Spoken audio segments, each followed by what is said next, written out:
Hello and welcome to learn with Hema's class. My dear students, आज इस video में मैं आपको कराने वाली हूँ स्टैंडर्ड 10th का हिंदी सब्जेक्ट और उसकी दूसरी इकाई का 5th चैप्टर ईमानदारी की प्रतिमूर्ति, जिसे लिखा है सुनील शास्त्री जी ने। सुनील शास्त्री जी हमारे देश के जो प्रधानमंत्री रह चुके हैं, लाल बहादुर शास्त्री, उनके पुत्र है। ये चैप्टर जो है सुनील शास्त्री जी ने अपने फादर के साथ में जब वो रहे थे उस काल के दौरान जो उनका एक्सपीरियंस था अपने फादर के साथ में, जो अपने फादर की जो ईमानदारी उन्होंने देखी है, तो उसके बाद तो उन्होंने अपने फादर को एक रोल मॉडल मान लिया है कि ईमानदारी के लिए जो रोल मॉडल है वो उनके फादर से बेटर और कोई हो ही नहीं सकता था। इसीलिए चैप्टर का नाम है ईमानदारी की प्रतिमूर्ति। मतलब उन्होंने अपने फादर को देखा है कि किस तरीके से वो इतने ईमानदार थे।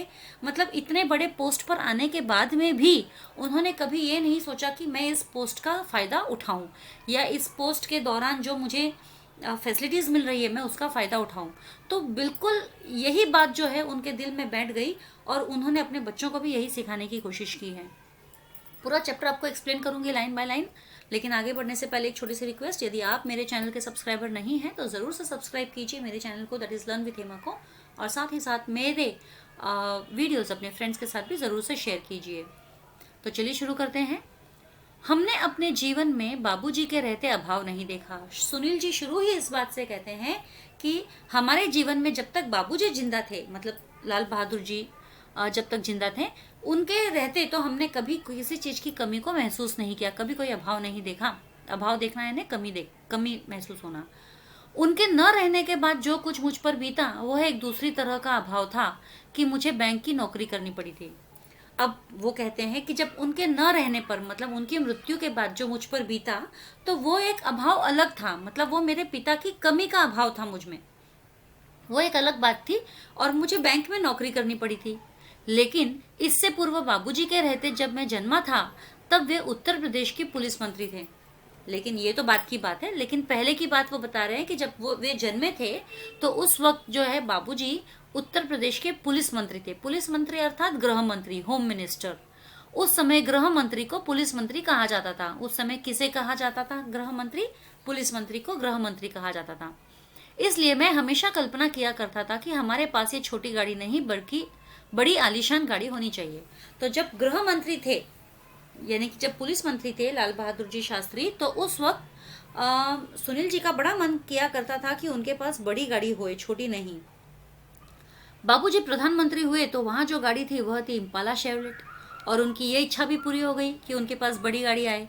तो जब उनके बाबूजी यानी कि लाल बहादुर जी शास्त्री जब प्रधानमंत्री बने तो उनके पास बड़ी गाड़ी आ गई, और बड़ी गाड़ी भी कौन सी? Impala Chevrolet. तो उसे देख देख कर बड़ा जी करता था कि मौका मिले और उसे चलाऊं। अब इतनी बड़ी गाड़ी उनके घर में है और वो चला नहीं पा रहे हैं। बड़ा उनका मन होता था कि वो इम्पाला शेवलेट चलाए, कब मौका मिले और वो गाड़ी चलाए। प्रधानमंत्री का लड़का था, कोई मामूली बात तो थी नहीं। अब डेफिनेटली प्रधानमंत्री के बेटे थे तो मामूली बात तो कहाँ से होगी, बहुत खास बात थी। प्रधानमंत्री के बेटे होना भी बहुत खास बात थी उस वक्त। तो कहीं जाए तो उनका रौब बनता है, बड़ी गाड़ी में जाए तो अरे प्रधानमंत्री के बेटे हैं। तो उनका बड़ा ऐसे था कि वो रौब जमाए, थोड़ा सा मौका मिले उनको, ये बड़ी गाड़ी चलाए। तो प्रधानमंत्री का लड़का था, कोई मामूली बात नहीं थी। सोचते विचारते कल्पना की उड़ान भरते एक दिन मौका मिल ही गया। तो उनको एक दिन ये मौका मिल ही गया कि उनको वो बड़ी गाड़ी चलाने का चांस हाथ लग गया। धीरे धीरे हिम्मत भी खुल गई थी ऑर्डर देने की, और धीरे धीरे हिम्मत भी खुल गई थी। अब जब पिताजी नए नए प्रधानमंत्री बने थे तो उनकी इतनी हिम्मत नहीं थी कि किसी को ऑर्डर दे कि तुम ऐसा करो वैसा करो। लेकिन अब धीरे धीरे उनको ये जो माहौल, पूरा वो माहौल में एडजस्ट हो गए थे और ऑर्डर देने की आदत हो गई थी। तो हमने बाबूजी के निजी सचिव से कहा, निजी सचिव यानी कि पर्सनल असिस्टेंट, पीए, निजी सचिव से कहा, सहाय साहब जरा ड्राइवर से कहिए इम्पाला लेकर रेजिडेंस की तरफ आ जाए। तो सुनील जी ने इतना कह दिया, मतलब सहाय साहब, पीए का नाम होगा सहाय साहब, कि भाई आप जो है ड्राइवर से कह दीजिए कि वो इम्पाला लेकर रेजिडेंस की तरफ आ जाए। प्राइम मिनिस्टर को उनका अलग घर दिया जाता है रेजिडेंस रहने के लिए। तो वो उन्होंने कहा सहाय साहब से, उनके पर्सनल पीए से, प्रधानमंत्री के, कि वो ड्राइवर से कहे कि इम्पाला गाड़ी को उनके रेजिडेंस की तरफ ले आए। 2 मिनट में गाड़ी आकर दरवाजे पर लग गई। अब जैसे ही ऑर्डर दिया गाड़ी आ गई दरवाजे पर। अनिल भैया ने कहा, मैं तो इसे चलाऊंगा नहीं, तुम ही चलाओ। अब अनिल भैया यानी कि लाल बहादुर शास्त्री जी के बड़े बेटे, सुनील यानी छोटे बेटे। तो अनिल भैया जो थे उन्होंने कहा मैं तो गाड़ी नहीं चलाऊंगा, तुम चलाओ। मैं आगे बढ़ा, ड्राइवर से चाबी मांगी, बोला तुम बैठो आराम करो, हम लोग वापस आते हैं अभी। तो मैं आगे बढ़ा, मतलब सुनील जी जो आगे बढ़े, उन्होंने ड्राइवर से चाबी ली और ड्राइवर से कहा कि तुम यहाँ बैठकर आराम करो, हम अभी जाकर आते हैं, घूम कर आते हैं, ठीक है। गाड़ी ले हम चल पड़े। तो गाड़ी लेकर सुनील जी कहते हैं कि हम लोग तो दोनों ही, मैं और अनिल भैया गाड़ी लेकर चल पड़े। क्या शान की सवारी थी, अभी इम्पाला चला रहे हैं तो क्या शान की बात थी। आहा, याद कर बदन में झुरझुरी आने लगी। मतलब आज भी जब मैं वो याद करता हूँ कि मैंने इम्पाला चलाई थी तो मेरी बदन में एकदम रोंगटे खड़े हो जाते थे। जिसके यहाँ खाना था वहां पहुंचा, मतलब वो किसी डिनर पे गए होंगे तो वहां पहुंचे। बातचीत में समय का ध्यान नहीं रहा, देर हो गई। तो डिनर करते करते, बातें करते करते बहुत समय बीत गया, देर हो गई, समय का ध्यान ही न रहा। याद आया बाबूजी आ गए होंगे और अचानक से उनको याद आया, अरे इतनी देर हो गई, बाबूजी घर आ गए होंगे। वापस घर आ फाटक से पहले ही गाड़ी रोक दी। अब जब वो वापस रिटर्न घर की तरफ आए तो घर के मेन एंट्रेंस जो है, फाटक मेन एंट्रेंस जो है, बड़ा गेट, उसके पहले ही उन्होंने गाड़ी रोक दी। गेट तक लेकर ही नहीं गए। उतर के गेट तक आया, मतलब सुनील जी कहते हैं कि वो उतर कर गेट तक आए, संतरी को हिदायत दी। अभी संतरी यानी कौन है, वॉचमैन, जो गेट कीपर होता है, वॉचमैन होता है, उसको हिदायत दी कि यह सैल्यूट वैल्यूट नहीं, बस धीरे से गेट खोल दो, वहां आवाज करे तो उसे बंद मत करो, खुला छोड़ दो। तो वो संतरी को जाके कहता है कि अरे कोई सल्यूट वल्यूट मत मारना, हम लोग अंदर आएंगे तो धीरे से गेट खोल दो, हम लोग गाड़ी अंदर ले आएंगे, और फिर अगर गेट आवाज करता रहे तो गेट भी बंद मत करना, खुला ही रहने देना, ठीक है। तो वो इस तरीके से हिदायत दी यानी कि ऑर्डर देकर आए, आदेश देकर आए कि ऐसे ऐसे तुम्हें करना है। बाबूजी का डर। अब ऐसा क्यों, क्योंकि उनको लग रहा था बाबूजी का डर, क्योंकि बाबूजी आ गए, बाबूजी से पीछे पूछे बिना वो लोग लेकर गए थे गाड़ी को। यह खटपट सैल्यूट मारेगा तो आवाज होगी। अब बाबूजी है, ये अगर खटपट सैल्यूट मारेगा संतरी तो आवाज होगी तो बाबूजी पूछताछ करेंगे, कहाँ गए थे, क्या बात है, ये बेकार की पूछताछ करेंगे बाबूजी। अभी बात ताजा है, और क्योंकि अभी बात ताजा है ना, जस्ट अभी तो घूम कर आए हैं, तो तुरंत बात बाबूजी कर सकते हैं। सुबह तक बात में पानी पड़ चुका होगा, ना, बात ठंडी हो जाएगी, कोई इस पर इतना ध्यान नहीं देगा, बात बीत गई है ना, रात बीत गई, बात बीत गई, ऐसा हो जाएगा। संतरी से जैसा कहा गया उसने किया, दबे पैर पीछे किचन के दरवाजे से अंदर घुसा, जाते ही अम्मा मिली। तो संतरी यानी कि जो गेट कीपर था, वॉचमैन, उनको जैसा बताया गया उन्होंने वैसा किया। फिर वो दबे पांव पीछे के दरवाजे से, किचन के दरवाजे से अंदर घुसे। जैसे ही अंदर घुसे घर के अंदर, तो सामने उनको अम्मा दिख गई। पूछा बाबूजी आ गए, कुछ पूछा तो नहीं। तो अम्मा जब दिखी तो उन्होंने अम्मा से पूछा कि बाबूजी आ गए, कुछ पूछा तो नहीं बाबूजी ने। बोली हाँ आ गए, पूछा था मैंने बता दिया। तो अम्मा ने तो सीधे सीधे बता दिया, हाँ बाबूजी भी आ गए, उन्होंने पूछा भी था तुम्हारे बारे में और मैंने सब कुछ बता दिया। आगे कुछ कहने की हिम्मत नहीं पड़ी, क्योंकि बाबूजी को तो सब पता चल ही गया। तो सुनील जी कहते हैं कि आगे कुछ कहने की हिम्मत नहीं पड़ी, यह जानने सुनने की कि बाबूजी ने क्या कहा। फिर हिदायत दी, सुबह किसी को कमरे में मत भेजिएगा, रात देर हो गई, सुबह देर तक सोना होगा। तो ठीक है, अब देखो हिम्मत तो नहीं हो पड़ी है उनको, लेकिन यह जानने सुनने की बाबूजी ने क्या कहा होगा।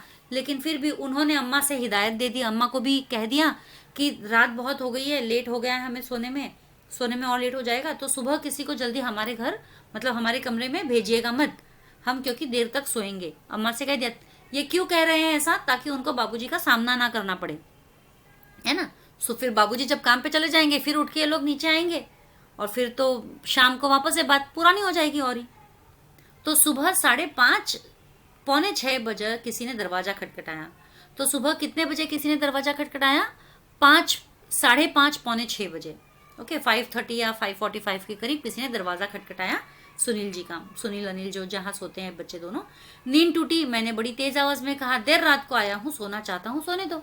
तो जब दरवाजे के खटखटाने से नींद उड़ी तो सुनील जोर से चिल्लाए कि भाई देर रात को आया हूँ तो सोना चाहता हूँ, सोने दो, अभी मत उठो। एक्चुअली उनको क्या लगा होगा, कोई चाय लेकर आया होगा नौकर, यह सोचकर कि कोई नौकर चाय लेकर आया होगा जगाने, तो उन्होंने ऐसा झट से कह दिया कि देर से आया हूँ, सो रहा हूँ, सोने दो, अभी नहीं उठूंगा। लेकिन दरवाजे पर दस्तक फिर पड़ी, लेकिन फिर से दरवाजे पर नॉक नॉक हुआ। दरवाजा खोला, पाया बाबूजी खड़े हैं। तो जब मैंने दरवाजा खोला, देखा तो बाबूजी सामने खड़े हैं। हमें कुछ न सूझा, माफी मांगी, बेध्यानी में बात कहा हूँ। वे बोले कोई बात नहीं, आओ आओ, हम लोग साथ साथ चाय पीते हैं। तो जब बाबूजी को सामने देखा तो सुनील जी तो थोड़े डर गए। उन्होंने कहा कि माफ कर दीजिए बाबूजी, बेध्यानी में, मतलब ध्यान नहीं रहा, हमें लगा कोई नौकर होगा इसीलिए कह दिया, आप हो अगर पता होता तो ऐसा नहीं कहते, तो माफी मांग ली। तो बाबूजी ने कहा कोई बात नहीं, बेध्यानी में कहा है, आप लोग दोनों नीचे आओ, मुझे तुमसे बात करनी है, साथ में चाय पियेंगे करके। ऐसा नहीं बोला कि बात करनी, ऐसा कहा चाय पियेंगे, हम लोग साथ साथ चाय पीते हैं। हमने कहा ठीक है। अब बाबूजी ने कहा है तो कैसे बात टाले ना, तो उन्होंने कहा ठीक है। बस जल्दी जल्दी हाथ मुंह धो चाय के लिए टेबल पर जा पहुंचे। फटाफट हाथ मुंह धोया और चाय के लिए नीचे टेबल पर जा पहुंचे। लगा उन्हें सारी राम कहानी मालूम है, पर उन्होंने कोई तर्क नहीं किया, न कुछ जाहिर होने दिया। अब हमें तो ऐसा लग रहा था जैसे बाबूजी को सारी राम कहानी पता है कि हम कहाँ गए थे कल और कब आए, कौन सी गाड़ी लेकर गए थे, लेकिन उन्होंने इस विषय में कोई बात नहीं छेड़ी, तो हमने भी कोई बात नहीं जाहिर होने दी। ठीक है। कुछ देर बाद चाय पीते पीते बोले, मतलब कुछ देर बाद चाय पीते पीते बाबूजी क्या बोले, अम्मा ने कहा तुम लोग आ गए हो, पर तुम कहते हो रात बड़ी देर से आए, कहाँ चले गए थे। अम्मा ने तो कहा कि तुम लोग आ गए हो, बाबूजी कह रहे हैं ये कि अम्मा ने कहा तुम लोग आ गए हो और तुम कह रहे थे रात बड़ी देर हो गई थी, तो कहाँ चले गए थे रात को।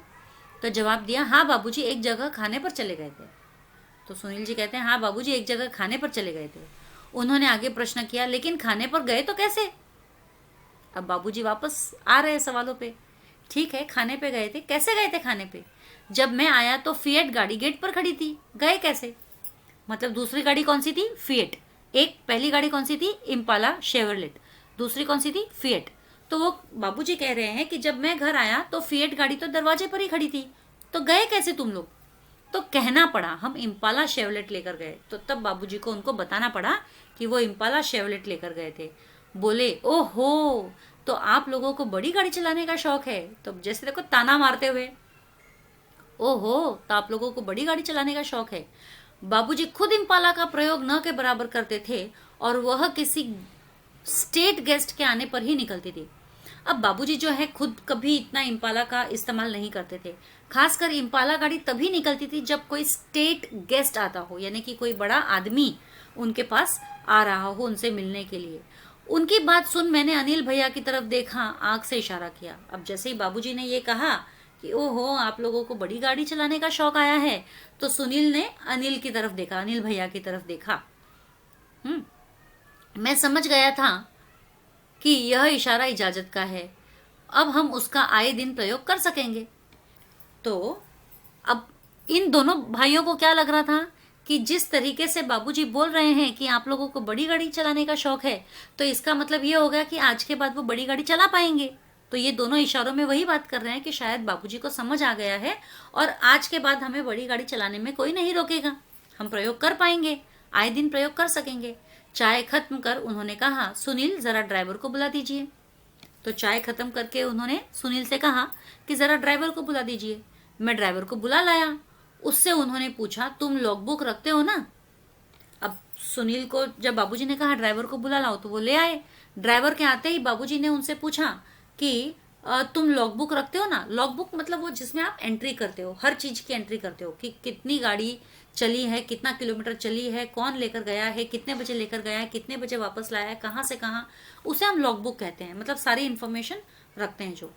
उसने हाँ में उत्तर दिया। तो वो ड्राइवर ने तो कहा हाँ मैं लॉगबुक रखता हूँ। उन्होंने आगे कहा एंट्री करते हो। अब लॉगबुक रखते हो, एंट्री करते हो, कल कितनी गाड़ी इन लोगों ने चलाई, एंट्री किया तुमने कल कितनी गाड़ी इन्होंने चलाई है। तो वह बोला 14 किलोमीटर।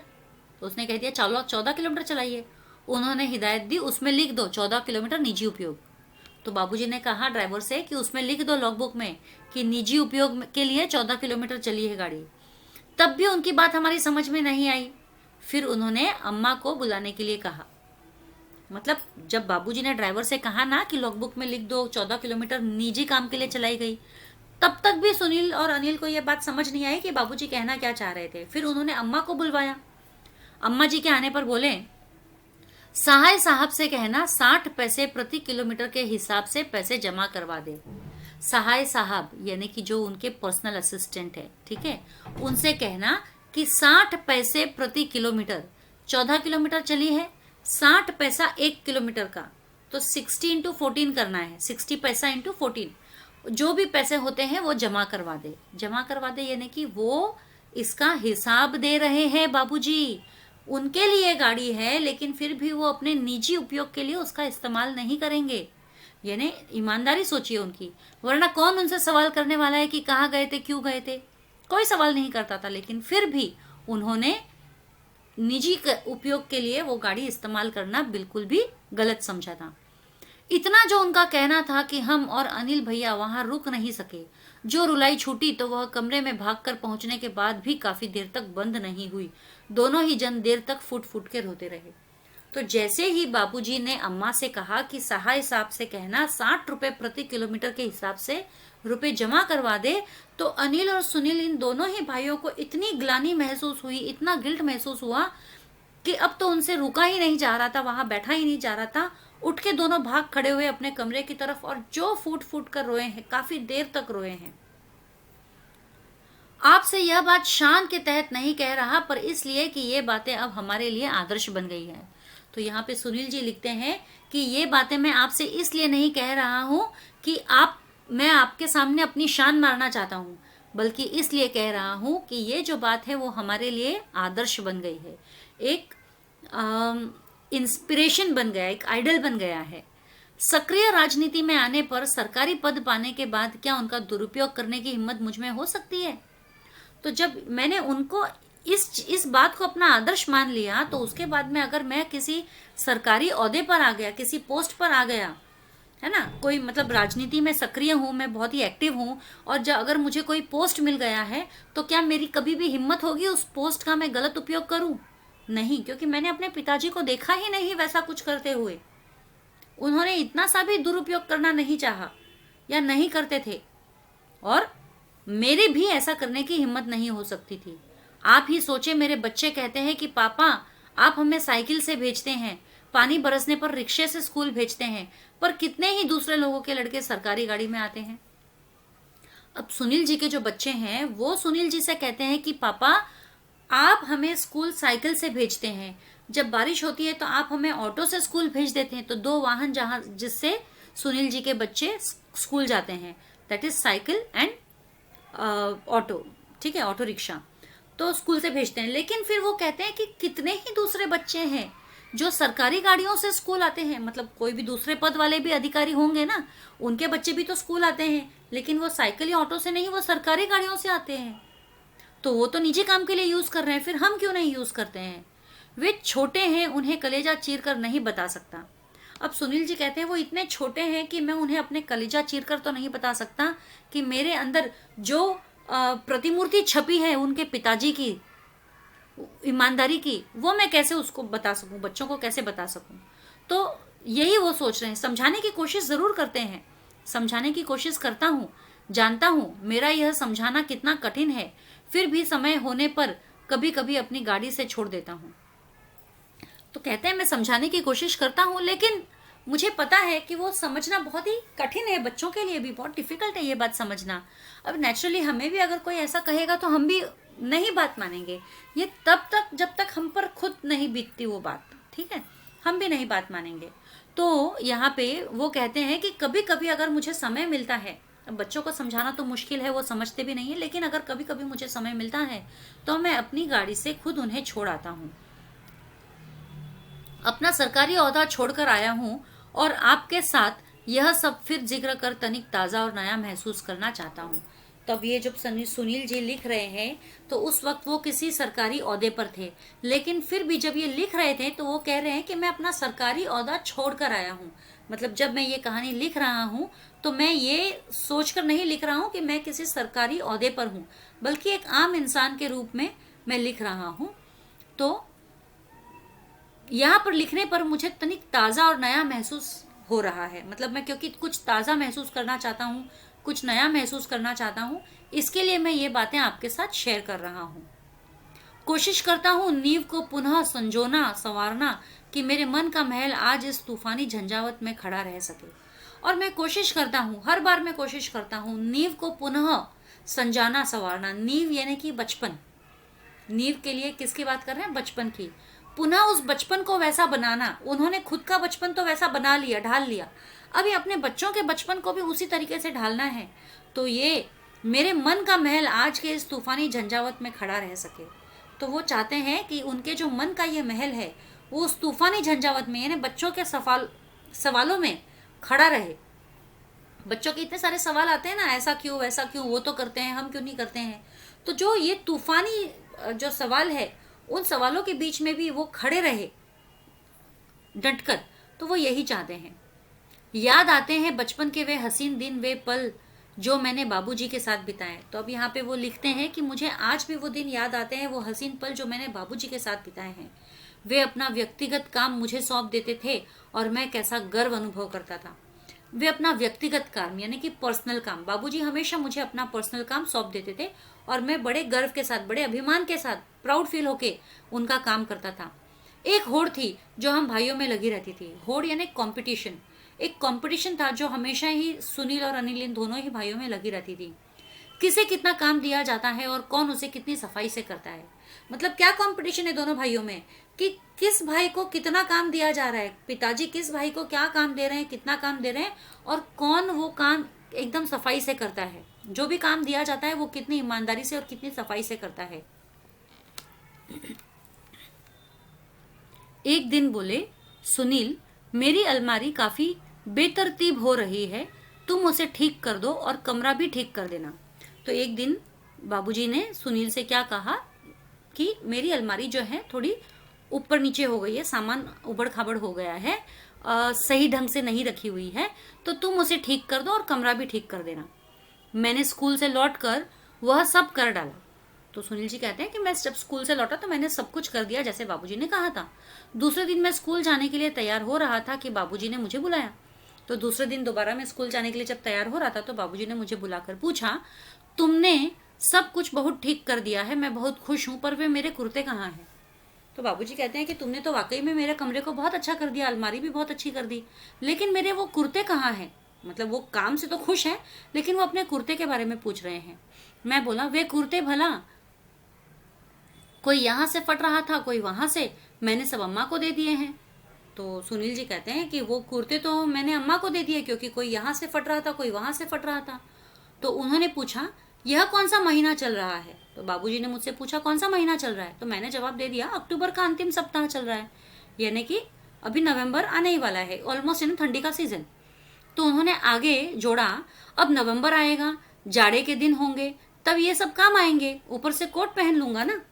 तो बाबूजी ने क्या कहा कि देखो ये अक्टूबर का आखिरी सप्ताह चल रहा है, तो अगले महीने से नवंबर से जाड़ा शुरू हो जाएगा, जाड़ा यानी ठंडी सर्दी शुरू हो जाएगी, तो उस वक्त मैं ये कुर्ते पहन सकता हूँ और उसके ऊपर कोट पहन लूंगा, तो काम आ जाता था।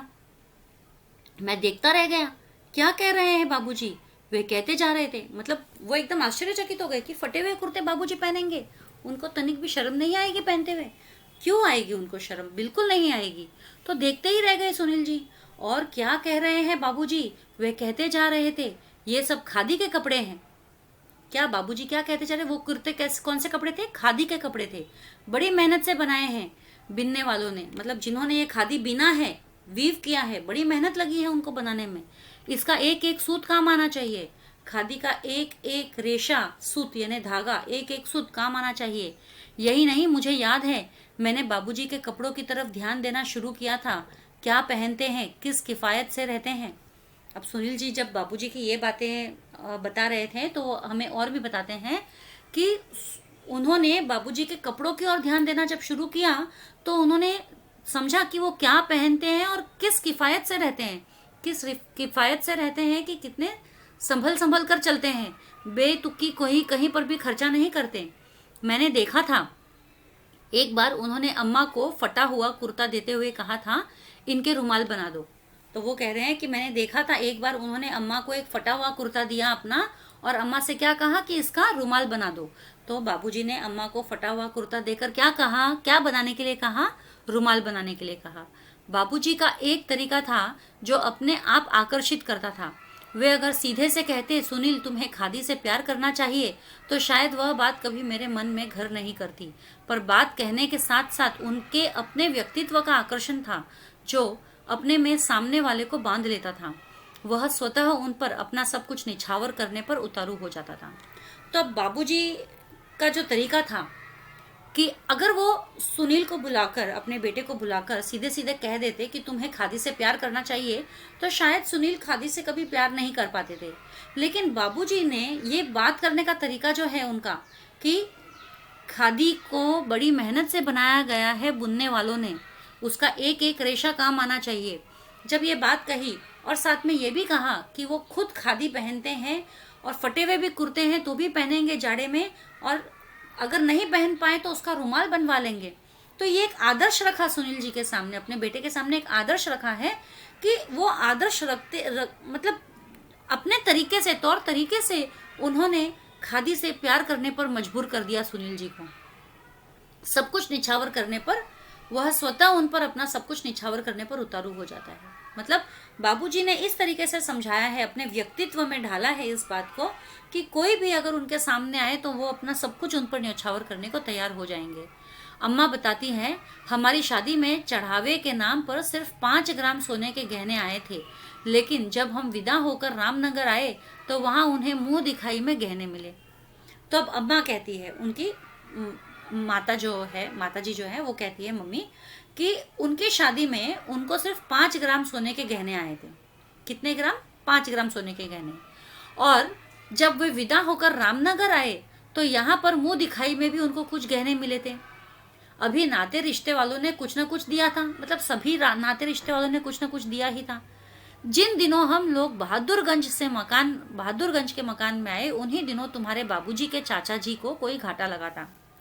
अब अम्मा जी बात कर रही है कि जिन दिनों वे बहादुरगंज के मकान में आए, बहादुरगंज प्लेस का नाम है, उसके मकान में आए वहां पर, तो उन दिनों बाबूजी के जो चाचा जी है उनको कोई काम में घाटा लग गया था, मतलब कोई नुकसान हो गया था, लॉस हो गया था बिजनेस में। किसी तरह से बाकी का रुपया देने की जिम्मेदारी हम पर आ पड़ी। बात क्या थी, उसकी ठीक से जानकारी लेने की जरूरत हमने नहीं सोची और न ही इसके बारे में कभी कुछ पूछताछ की। अब इतना बड़ा नुकसान हो गया, कुछ तो वे चुका पाए लेकिन कुछ नहीं चुका पाए, तो जो नहीं चुका पाए वो चुकाने की जिम्मेदारी किस पर आ गई? लाल बहादुर शास्त्री और उनके परिवार पे। अब जब जिम्मेदारी आई तो उन्होंने ये सवाल भी नहीं किया कि ये क्या हो गया, कैसे हुआ, किस वजह से हमको ये भरना पड़ रहा है, कुछ नहीं। उन्होंने वो जिम्मेदारी जैसे ही उन पर आई, उन्होंने चुपचाप से वो जिम्मेदारी ले ली, उसके बारे में कुछ भी सोचने विचारने की जरूरत नहीं समझी। एक दिन तुम्हारे बाबूजी ने दुनिया की मुसीबतों और मनुष्य की मजबूरियों को समझाते हुए जब हमसे गहनों की मांग की, तो क्षण भर के लिए हमें कुछ वैसा लगा और गहना देने में तनिक हिचकिचाहट महसूस हुई, पर यह सोचा कि उनकी प्रसन्नता में हमारी खुशी है, हमने गहने दे दिए। अब एक दिन बाबूजी ने क्या किया, बाबूजी आए अम्मा के पास में और उन्होंने अम्मा से कुछ इस तरीके की बातें की, दुनियादारी की, और उनसे कहा कि अब हमें गहने ही दे दीजिए वो, जिससे हम हमारा कर्जा चुका सके या जो भी हम पर कर्जा चढ़ा हुआ है वो उतर जाए। तो क्षण भर के लिए तो अम्मा थोड़ी सी हिचकिचाई, लेकिन फिर उन्होंने सोचा कि अपने पति के खुशी में ही हमारी खुशी है, तो उन्होंने वो गहने दे दिए और सिर्फ कुछ चीजें रख दी जो कि सुहाग की निशानी थी, जैसे कि टीका, नथनी, बिछिया, ये सारी चीजें रख ली। वे हमारे सुहाग वाले गहने थे। तो कौन सी चीजें रख ली उन्होंने? टीका, नथनी, बिछिया, ये रख ली। क्यों रख ली? क्योंकि ये सुहाग वाले गहने थे। उस दिन तो उन्होंने कुछ नहीं कहा, पर दूसरे दिन वे अपनी पीड़ा न रोक सके। अब उस दिन तो लाल बहादुर शास्त्री जी ने कुछ नहीं कहा अपनी वाइफ से, लेकिन दूसरे दिन वो खुद भी तकलीफ में थे ना, अपनी वाइफ से गहने मांगे तो वे अपने दुख को नहीं रोक पाए और कहने लगे, तुम जब मिर्जापुर जाओगी तो और लोग गहनों के संबंध में पूछेंगे तो क्या कहोगी? तो वो पूछने लगे दर्द के मारे। उनको भी इस बात का डर तो था ही ना कि हमने घर के गहने ले लिए, घर के औरतों के गहने ले लिए, तो जब वो वापस अपने घर जाएगी, मिर्ज़ापुर जाएगी, पीहर जाएगी और उनके लोग उनसे पूछेंगे कि तुम्हारे गहने कहाँ गए, तो तुम क्या कहोगी? हाँ, तो हम मुस्कुराई और कहा, तो हम कौन है? उनकी माताजी, सुनील जी की माताजी, यानी लाल बहादुर शास्त्री की वाइफ। और कहा, उन्होंने क्या कहा?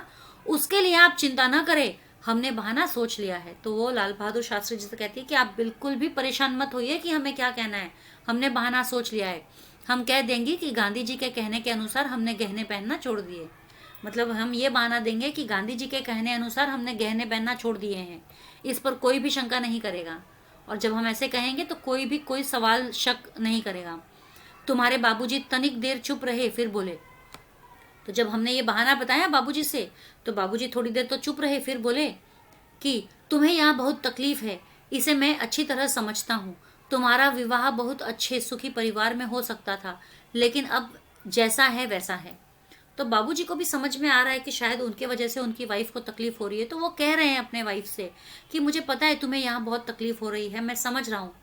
तुम्हारी शादी किसी और दूसरे अच्छे परिवार में भी हो सकती थी, लेकिन तुम्हारी शादी मुझसे यहाँ हुई है, तो अब जैसा है वैसा यही है, अब कुछ नहीं कर सकते। तुम्हें आराम देना हो तो दूर रहा, तुम्हारे बदन के सारे गहने भी उतरवा दिए। तो बाबूजी कहते हैं कि तुम्हें आराम तो बिल्कुल भी नहीं दे पा रहा हूँ, उल्टे तुम्हारे बदन के सारे गहने भी मैंने उतरवा दिए। हम बोली, पर जो असल गहना है वह तो है। तो माता जी कहती हैं कि लेकिन जो मेरा असली गहना है, यानी कि वो खुद लाल बहादुर शास्त्री जी खुद, वो तो है, हमें बस वही चाहिए। आप उन गहनों की चिंता ना करें, समय आ जाने पर फिर बन जाएंगे। तो मतलब आप उन गहनों की चिंता ना करें, गहने चले गए तो समय आने पर फिर बन जाएंगे। सदा ऐसे ही दिन थोड़ी रहेंगे, हमेशा ऐसे ही दिन थोड़ी रहेंगे। आज कमी में अभाव में रह रहे हैं, हमेशा थोड़ी अभाव में रहेंगे, दिन कभी ना कभी तो बदलेंगे। सुख दुख तो सदा ही लगा रहता है, सुख और दुख तो सदा लगा ही रहता है। सुख अगर है तो दुख भी है, दुख है तो सुख भी आएगा। तो लाल बहादुर शास्त्री मेरे बाबूजी, इस किताब से ये एक्सेप्ट लिया गया है, ये पैराग्राफ लिया गया है। तो यहाँ पे लाल बहादुर शास्त्री जी के जो बेटे हैं वो ये बता रहे हैं कि उनके पिताजी ही नहीं, उनके जो माताजी हैं वे खुद भी ईमानदारी की प्रतिमूर्ति से कम नहीं थी। तो इसके साथ ही मेरा ये चैप्टर एक्सप्लेनेशन खत्म होता है। आज के लिए इतना ही, जल्दी मिलेंगे अगली वीडियो में, तब तक के लिए stay safe, stay secure, thank you.